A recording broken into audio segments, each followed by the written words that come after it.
Estamos en los 40 días de la Reforma, 40 días de transformación. ¿Estáis cogiendo los devocionales, leyéndolos? Los de esta semana son mejores, ¿vale? Así que os animo, si nos han gustado mucho los anteriores, que me deis otra oportunidad. Esta semana creo que os va a gustar un poquito más. Y os pediría que tuvieseis estos 40 días como un momento especial como iglesia, de acercarnos al Señor Jesús y de crecer juntos y de poder orar todos juntos. Voy a empezar con algo totalmente irrelevante. Primeros domingos de mes intentamos explicar el Evangelio de una forma clara y hoy va a ser, en vez de un sermón, va a ser una clase de escuela dominical. Así que va a ser más informativo, un poco histórico y seguro que aprenderéis cosas. Yo por lo menos he aprendido, así que he basado esta predicación de hoy en 10 clases, 10 horas de William Lane Craig en inspiración. Así que me perdonaréis si lo contraigo todo y lo intento hacer lo más rápido posible. ¿Habéis jugado al Uno? ¿Cómo son las reglas?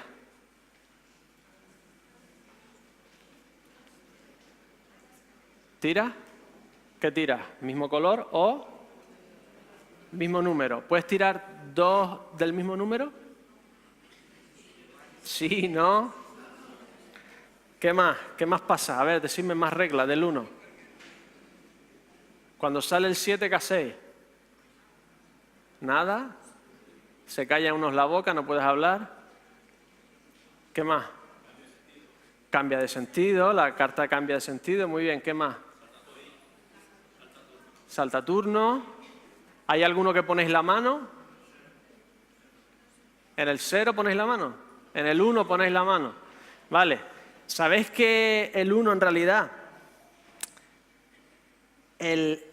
cuál es la meta del 1? No, es llegar a 500 puntos. ¿No lo sabías? Regla original del 1 es que cuando acaba el último, cuentas las cartas de los demás. Y el número de cartas que tengan los demás, tú te los apuntas. El primero que llega a 500 ganó. Las cartas especiales valen 20 y las dos de varios colores valen 50. ¿Lo sabías? No, ¿verdad? Hay otras reglas originales, que es que solo puedes tirar la llévate 4. Me estoy enrollando un poco, los que no jugáis 1 es un buen juego. La de tira 4 solo la puedes tirar cuando no tienes otra carta que tirar. Así que si la tiras y el otro te reta, le enseñas las cartas y si es verdad se lleva 6 y si no te llevas tú las 4. ¿Sabías esa? Reglas originales del 1. ¿A qué vengo a esto? A que llegó Lutero y dijo, oye, hay una cantidad de normas, hay una cantidad de interpretaciones de la Iglesia que se contradicen unas a otras.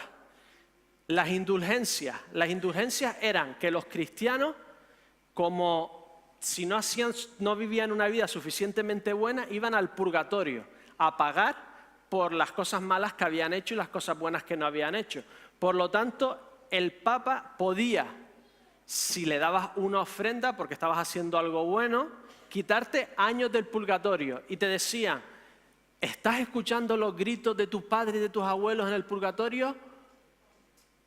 Pon indulgencia. Y llega Lutero y dice, pero esto es que no... Estos son como normas añadidas después en las que, oye, dar dinero a la iglesia siempre ha sido algo bueno. Pero si el Papa te puede quitar años de purgatorio, ¿por qué no se los quita a todo el mundo y ya está? Si tiene ese poder, ¿por qué no, por gracia divina, quitarle todos los años de purgatorio a todo el mundo? Los reformadores y luteros llegaron a la conclusión, oye, si tenemos que saber de verdad lo que Dios quiere para nosotros, lo que tenemos que ir es a las instrucciones originales. Tenemos que ir a las escrituras. Y volvieron al griego, al hebreo, al arameo, a las escrituras originales a ver lo que decía el Señor. Así que decidieron, oye, nos quedamos con la iglesia descendiente de obispo, novispo, novispo, novispo, papa de Pedro, o nos quedamos con la iglesia que predica la verdadera doctrina. ¿Cuál es la verdadera iglesia?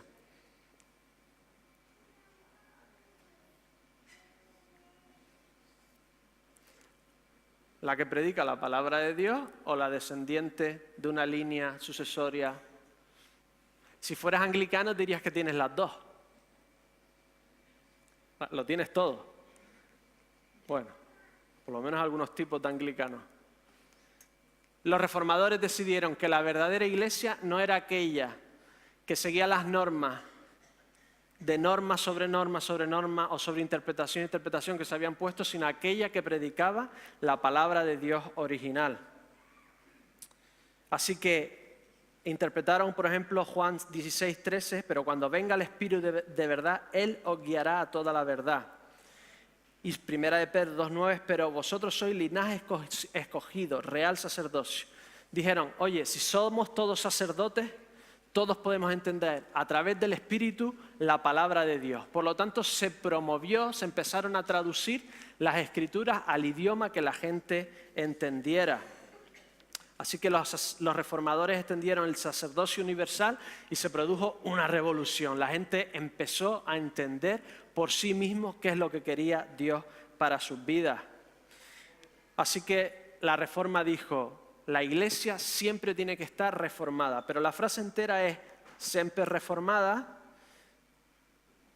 pero reformada según la palabra de Dios. Así que tú y yo, hoy en día, nuestra iglesia y todas las iglesias tenemos que seguir y volver e buscar e indagar qué es lo que quiere reformar de nuestras vidas.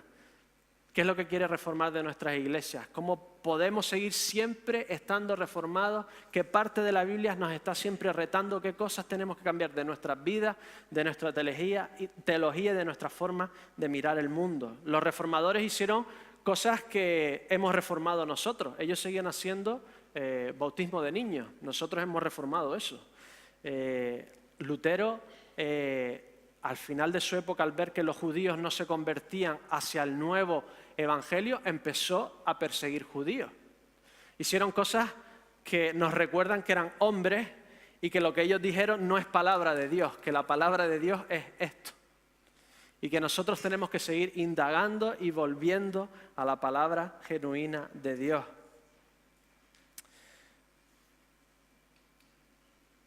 Lo que Lutero tuvo un problema. ¿Saben lo que pasa?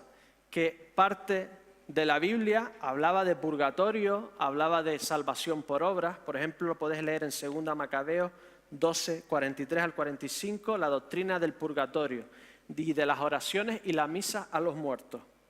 Y puedes leer Tobías 12:9 y Eclesiástico 7:13, donde dice que para alcanzar la salvación lo que tienes que hacer son buenas obras.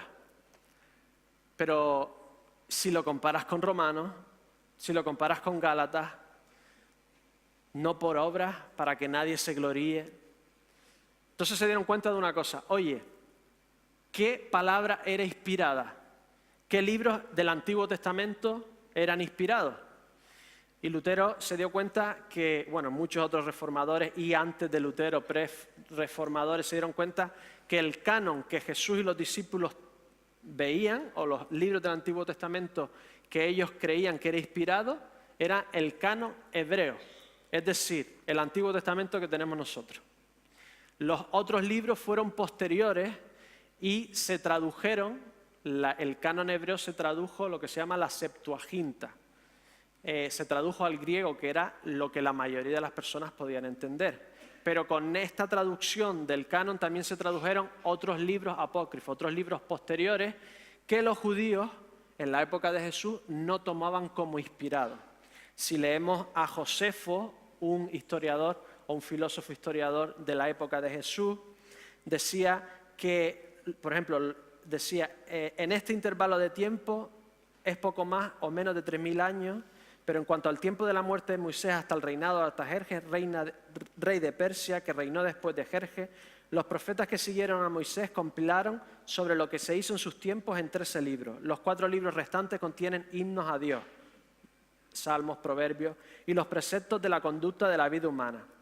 Esto es verdad, desde el tiempo de Artajerjes hasta el tiempo nuestro propio. Cada suceso ha sido registrado, pero los registros, todos estos libros posteriores, no han sido considerados dignos del mismo crédito que los de la época más temprana, porque la exacta sucesión de profetas no fue continuada. Pero qué fe hemos puesto en nuestros propios escritos se ve por nuestra conducta. Pues aunque ha transcurrido tanto tiempo, nadie se ha atrevido a agregarles nada, ni a sustraer nada de ellos, ni a alterar nada. Pero para todos los judíos es natural e inmediato, y desde el mismo nacimiento estimar a estos libros que contienen doctrina divina y persistir en ella, y si la ocasión fuera, voluntariamente morir por ella. Es decir, consideraban que eso era inspirado, y no por algo que hubiesen aceptado, sino por algo que se hubiesen puesto de acuerdo unos cuantos, sino que era aceptado por la mayoría de judíos. Era lo que el pueblo judío aceptaba como escritura inspirada. Los otros textos que podemos encontrar en otras Biblias de otras tradiciones, en la época de Jesús, no se consideraban inspirados.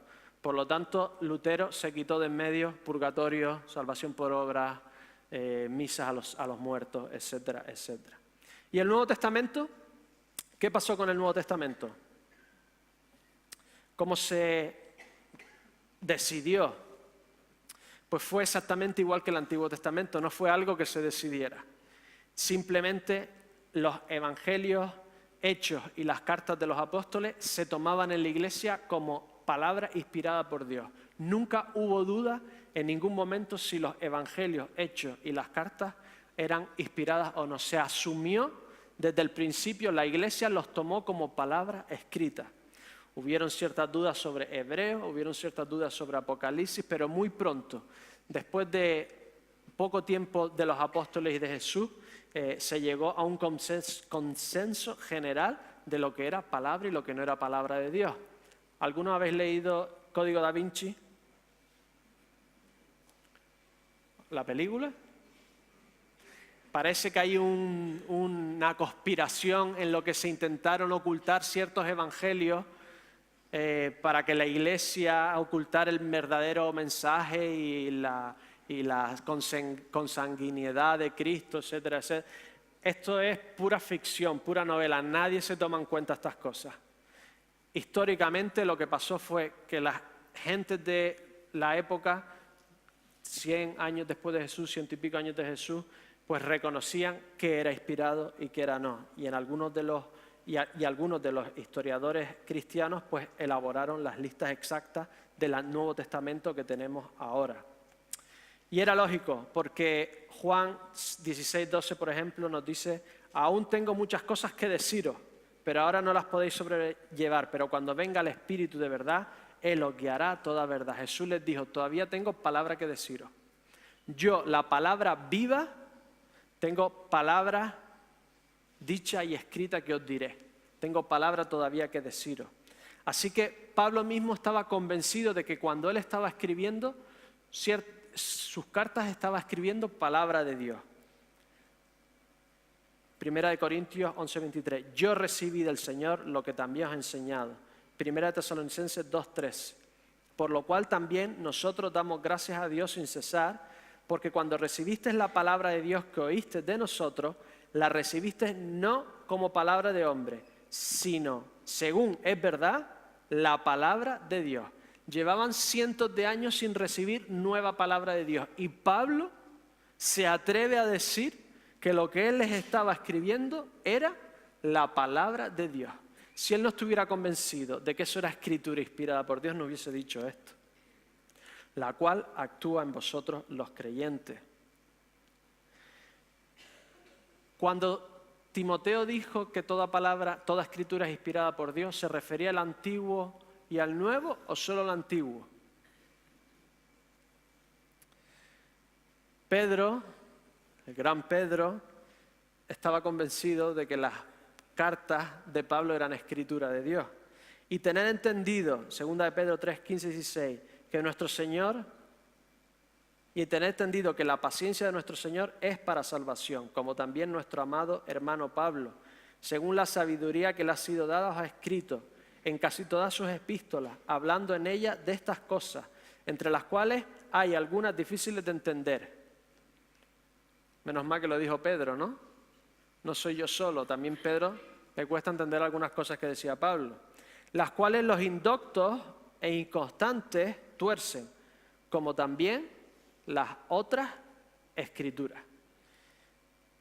Pedro estaba igualando las escrituras de Pablo a las otras escrituras del Antiguo Testamento. Ellos sabían perfectamente que lo que estaban haciendo era palabra de Dios. 1 Timoteo 5:18. Pues la escritura dice: no pondrá bozal al buey que trilla, y digno es el obrero de su salario. ¿Qué tiene que ver eso con esto? Os lo explico.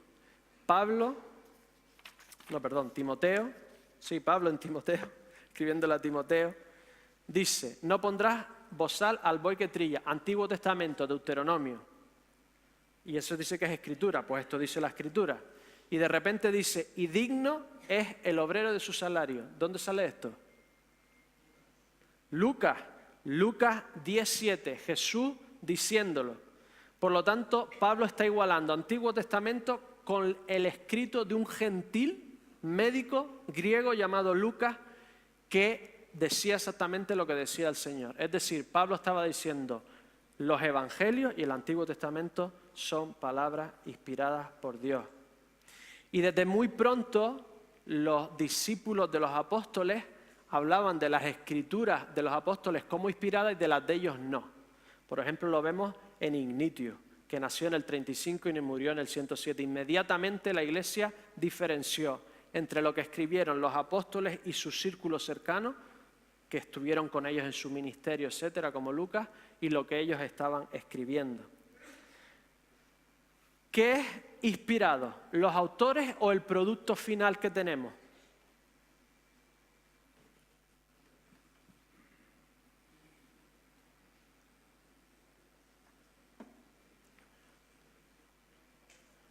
Tenemos un problemilla porque, por ejemplo, sabemos que entre 1 Corintios y 2 Corintios había 2 Corintios, o sea, 2 Corintios, 3 Corintios. ¿Se perdió algo inspirado? ¿Quién son inspirados? 50%, pueden decir cualquiera. Tienen 50% de acertar, según mi opinión. ¿Los autores? Sí, vale.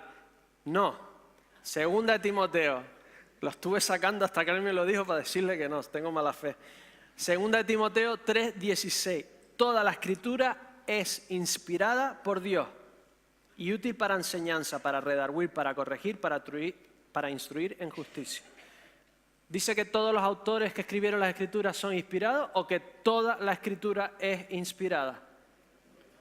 Es la escritura. Producto final, es lo que Dios quiso inspirar. ¿Y es cada palabra inspirada o simplemente el sentido de lo que quiere decir?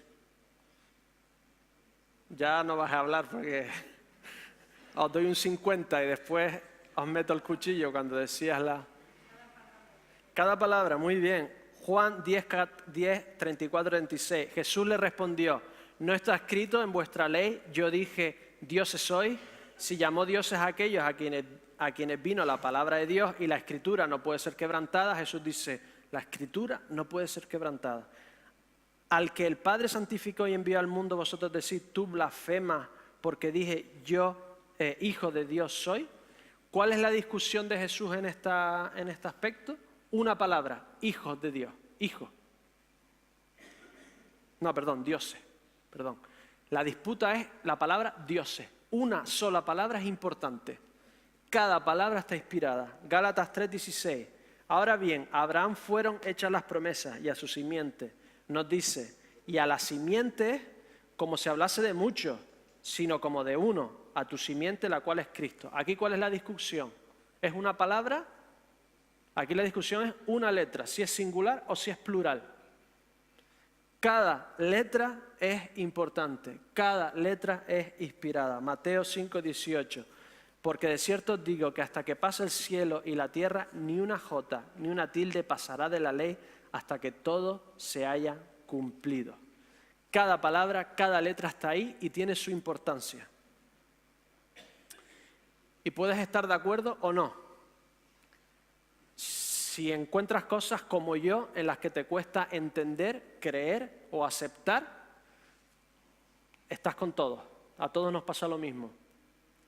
Pero que sepas una cosa, que cada palabra Dios la puso ahí por algo. Hay una predicación que se llama La Biblia me confunde. La hice yo, así que podéis ir al internet y mirarla. Está muy bien la predicación. Vale, así que los reformadores aceptaban que era importante hasta la mínima palabra, hasta la mínima letra. Pero, ¿qué está inspirado? ¿Nuestra traducción al español es inspirada? Nuestra traducción en español es una aproximación muy exacta porque tenemos una cantidad de estudiosos que estudian las lenguas originales muy exacta, 99% es el sentido de lo que Dios quería decir para nosotros. Así que es muy, muy aproximada, pero no es lo que Dios inspiró. Lo que Dios inspiró fue el griego, el arameo y el hebreo que inspiró a esas personas a hacer. Así que tenemos copias de esos originales, puede que alguno sea el original, pero eso es imposible saberlo. Y cuando se encuentran copias de los originales en griego, en hebreo, en arameo, de una época y de otra son casi exactamente iguales. Así que hay autores, sobre todo agnósticos, ateos y algunos que no, que se dedican a buscar las diferencias en los diferentes manuscritos. De las 138.000 palabras de los manuscritos hebreos, voy a hablar del Nuevo Testamento, del griego, de las 138.000 palabras se discuten 1.400. Es decir, el 99% de lo que tenemos en los textos en la lengua original, el 99% los estudiosos, sean creyentes o no, están de acuerdo que eso es lo que Dios inspiró. Unas 1.400 son disputadas y se disputan en cosas como esta. Primera de Juan 4:7. Estas cosas os escribimos para que vuestro gozo sea cumplido. ¿Saben qué palabra se discute ahí? Si es nuestro o si es vuestro. En unos textos aparece vuestro, en unos nuestro. Ninguna de las diferencias que hay entre los manuscritos cambia en absoluto ninguna doctrina principal de lo que creemos. Así que podemos tener la confianza que cuando leemos nuestras Biblias estamos leyendo palabra de Dios. Se discute a lo mejor una adición al final, un aumento, etcétera, etcétera. Lo que podemos decir es que podemos tener total confianza histórica, textual, arqueológica, que lo que estamos leyendo es palabra de Dios. ¿Cómo la inspiró Dios a las personas? Se las dictó. Se supone que el Corán está dictado palabra por palabra, o sea que Mohammed es un simple copista de lo que Dios quería decir. Pero cuando Pablo le dice, recibe a Filemón, mi esclavo, cuando dice, tráeme la capa y los libros, en las Escrituras podemos ver la personalidad de los autores, podemos ver cosas que no tienen realmente tanto significado. Saluda a no sé quién, un hombre raro del que no sabemos nada. Los evangélicos no creemos que hay cosas dictadas. Los 10 mandamientos fueron dictados. Y cuando algún profeta dice, así ha dicho el Señor, era dictado. Pero los evangélicos creemos que las Escrituras, esto es lo que creemos, Dios puso e hizo pasar a las personas las experiencias exactas y los puso en las circunstancias necesarias para que ellos escribieran exactamente lo que Dios quería que escribieran. ¿Lo entendéis? Entonces ellos libremente escribieron y podemos ver su personalidad, podemos ver sus conocimientos, podemos ver sus historias, su pasado, pero Dios los puso exactamente, les dio las experiencias y los puso en las circunstancias exactas para que escribieran exactamente palabra por palabra lo que Dios quería que escribieran. ¿Y todo lo que hay en la Biblia es verdad?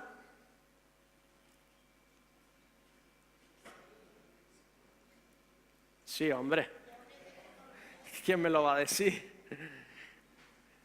¿Todo de la Biblia es verdad?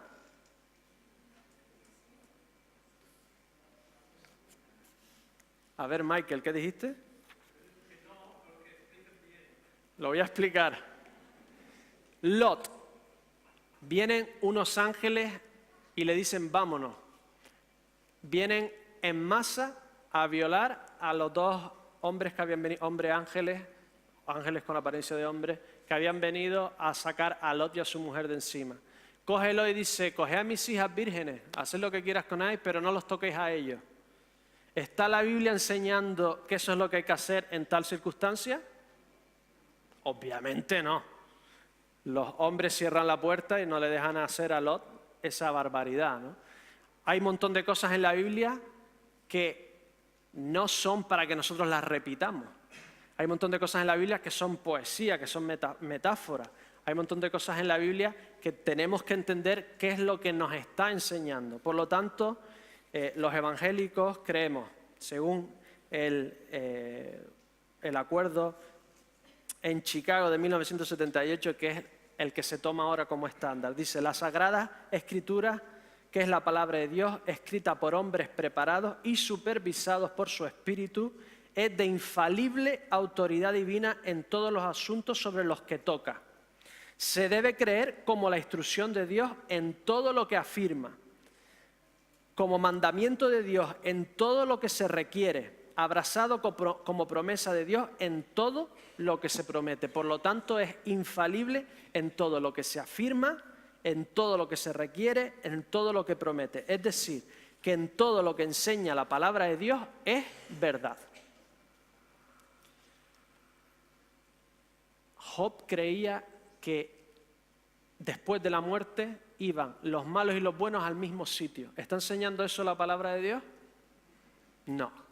Salmo nos dice, toda tu palabra es verdad. Tenemos que coger toda la palabra de Dios para entender todo el consejo de Dios. Quedarnos solo con un trozo es, al final, creer cosas que no son ciertas. Por lo tanto, los mayores críticas de la Biblia son personas que realmente no entienden qué es lo que la Biblia afirma, qué género es, si es poesía, si es no, si es histórico, si es no. Cuando entré en el seminario, el primer año decían David, Salomón, esa gente no existió, no en el seminario, sino los críticos.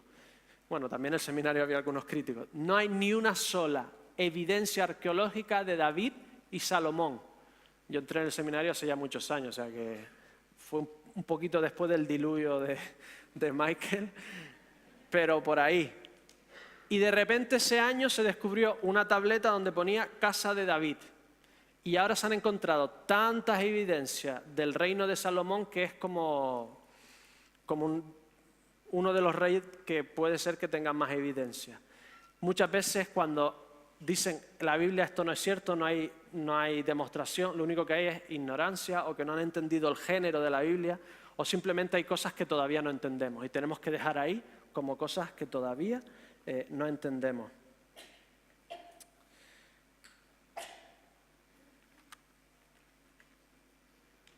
Lo que tenemos que tener es una confianza y una fe en que Dios inspiró cada palabra, cada letra por algo. Y tenemos que volver siempre, por eso siempre volvemos a los originales, por eso siempre aquí en la iglesia leemos y miramos qué es lo que ponía el original, qué es lo que dicen los comentaristas de los originales, porque queremos exactamente saber cuál es la voluntad de Dios para nuestras vidas. La palabra de Dios es viva y eficaz, más cortante que una espada de dos filos. Tenemos que acercarnos a la Biblia con el corazón abierto para que nos transforme y nos cambie. Como personas humanas podemos estar de acuerdo con Dios en todo. No estamos de acuerdo ni con los otros humanos. Es normal y sería muy raro que viniéramos a la Biblia y estuviésemos de acuerdo con todo. Si no, en vez de escribirlo Dios, lo habría escrito alguien que quiera agradar a muchas personas.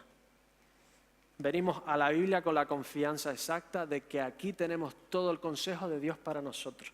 No habla de todo, pero sí tiene todos los principios necesarios para guiar toda nuestra vida. ¿Quieres saber algo? Busca la Biblia, busca lo que Dios dice acerca de ello. Vamos a Romanos 10, leímos Romanos 10, ¿verdad? Romanos 10, el 4, 5, prácticamente lo que nos dice es esto. La ley, el Antiguo Testamento, era una carrera de santidad, pero realmente nadie podía llegar a la meta. Nadie era capaz de vivir la vida santa que te pedía el Antiguo Testamento. Así que Jesús pasó la meta y ganó la carrera. Solo Jesús, solo Cristo hizo todo lo de la ley de una forma pura y santa. Así que aduéñate de lo que Cristo ya ha conseguido para ti, porque si intentas correr toda esa carrera no vas a llegar. Nadie aquí puede llegar a la santidad que Dios necesita para vivir contigo. Por lo tanto, confía en Jesucristo. Y después viene un texto muy raro, lo de ir al cielo, a bajar a Jesucristo para ir al infierno y traer a Jesucristo de los muertos. ¿Entendéis esa parte? Yo no la entendía, hasta que leí el comentario y vi que era simplemente la explicación de Deuteronomios 30, 10 al 14. Cuando obedecieres la voz de Jehová tu Dios para guardar sus mandamientos y sus estatutos escritos en este libro de la ley, cuando te convirtieres a Jehová tu Dios con todo tu corazón y con toda tu alma, porque este mandamiento que yo te ordeno hoy no es demasiado difícil para ti, ni está lejos. No está en el cielo para que digas, ¿quién subirá por nosotros al cielo y nos lo traerá y nos lo hará oír para que lo cumplamos? Ni está al otro lado del mar para que digas, ¿quién pasará por nosotros el mar para que nos lo traigas y nos lo hagas oír a fin de que lo cumplamos? Porque muy cerca de ti está la palabra, en tu boca y en tu corazón, para que la cumplas. Así que Pablo lo único que está diciendo es esto. Para comprender lo que Cristo quiere hacer por ti, no tienes que ir al cielo y bajarlo, o ir al infierno, a la muerte y sacar. El mensaje principal está clarito. No busques muy lejos. El mensaje principal es este: que si crees en el Señor Jesucristo, serás salvo. Punto y final. No le des más vueltas, no busques más excusas. Si crees en el Señor Jesucristo, serás salvo. ¿Por qué les costaba tanto creer eso? Creer que Jesucristo había corrido la carrera, había sido perfecto y es el único que nos puede sustituir en la muerte. Porque es que lo que dice Pablo es muy fuerte. Habíamos dicho que cada palabra, cada letra es exactamente inspirada, ¿verdad? Pues si te das cuenta, mira lo que dice en el 10.13. Busca el 10.13. Está hablando de Jesucristo como Señor todo el rato. O sea, cada vez que dice el Señor está hablando aquí de Jesucristo. Lo intercambia a veces con el Padre y el Hijo, pero en este capítulo hasta aquí está hablando de Jesucristo. Y mira lo que dice. Porque todo aquel que invocara el nombre de Jesucristo, del Señor, será salvo. Hasta ahí todo bien, pero un judío, ¿qué escucharía? Joel 2.32. Y todo aquel que invocare el nombre de Jehová será salvo. ¿Qué está haciendo Pablo? Escuchar esta palabra. Jehová es el Señor Jesucristo.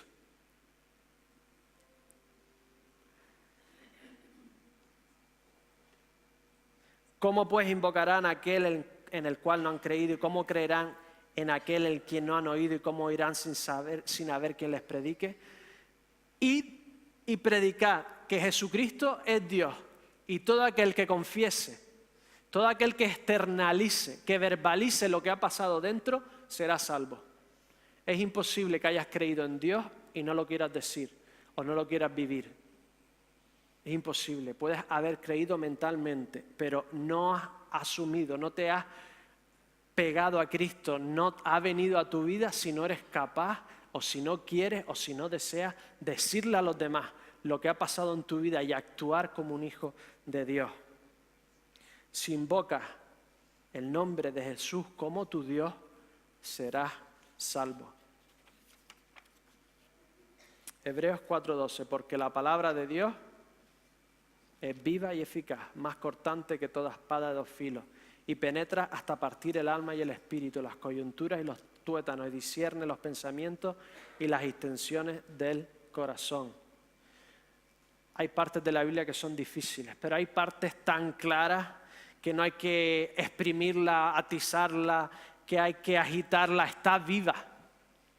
Predica la palabra viva de Dios. Tenéis un librito de Romanos. Podéis cogerlo gratis y regalarlo a quien sea. Da la palabra viva de Dios. No tienes que hacer mucho, tienes que dársela a alguien. Tienes que decirle, léete esto. Y para algunos no significará nada. Y para otros significará la vida eterna. Predica la palabra de vida.